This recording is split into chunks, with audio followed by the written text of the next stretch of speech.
কথা, আমরা শুধু ভাবি যে এটা করতে হবে, ওটা করতে হবে, এটা করলে এটা হবে, এটা করলে এটা হবে। আমরা ভিডিও দেখি, একটা ভিডিও আসে, তো এটা করতে হবে। এই যে করতে হবে মাথায় রেখে দিই, যে নেক্সট ভিডিও যখন আসে তখন আবার ওটা ঢুকে যায়। এই জন্য আমরা সব দেখি কিন্তু ট্রাই করি না।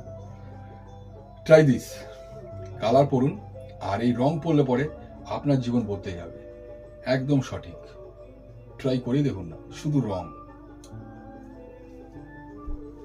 তা সপ্তাহে কি বার, কি রঙের পোশাক পরলে আপনাদের শুভ, সেইটাই আজ এই ভিডিওতে আপনাদের বলবো। তাই সপ্তাহের প্রথমেই শুরু রবিবার দিয়ে। তা রবিবার কেউ যদি লাল রঙের বা কমলা কালারের পোশাক পরতে পারে তাহলে তার কাছে শুভ। আর রবিবার সূর্যেরও দিন এবং সূর্য দেবতারও দিন হচ্ছে রোববার। তাই কেউ যদি রোববার লাল অথবা কমলা পোশাক পরতে পারে তার কাছে তো শুভ। রোববারে পড়ালো সোমবার, সোমবারে কেউ যদি সাদা পরতে পারে, মহেশ্বরের দিন, হর হর মহাদেব, সোমবার যদি কেউ সাদা পরতে পারে তার কাছে খুব শুভ। চলে আসবে মঙ্গলবার, মঙ্গলবার বজরংবলীর দিন এবং অরেঞ্জ কালার কেউ যদি পরতে পারে, বা কমলা রং বা লাল রং দুটোই পরা যায়। তা মঙ্গলের যে কালার আছে বা মঙ্গল যে গ্রহের যে রং আছে সেটা হচ্ছে লাল এবং কমলা। সেদিন যদি কেউ পড়তে পারে, আর সেদিন বজরংবলীরও দিন, কমলা পরলে তার কাছে খুব শুভ। চলে আসুন বুধবার, বুধবার কেউ যদি সবুজ রঙের পোশাক পরতে পারে তাহলে তার কাছে খুব শুভ। বুধবার গণেশ ঠাকুরের জন্মদিন এবং বুদ্ধদেবের জন্মদিন এবং খুব পছন্দের রং সবুজ।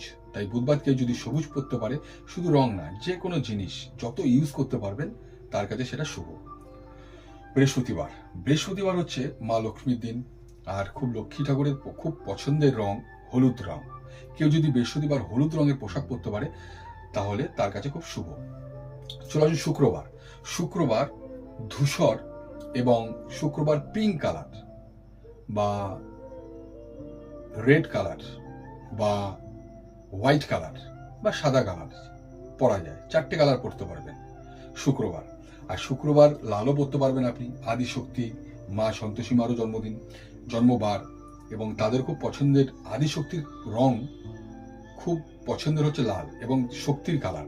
তাই লাল রঙও শুক্রবার পরা যায়, সাদাও পরা যায়, আপনি পিঙ্ক কালারও পরতে পারেন এবং ধূসরও পরতে পারেন। চলে আসুন শনিবার, শনিবার যদি কেউ ব্লু কালার, মানে শনিবার যদি কেউ নীল রঙের, খুব ডিপ নীল রঙের যদি পোশাক পরতে পারবেন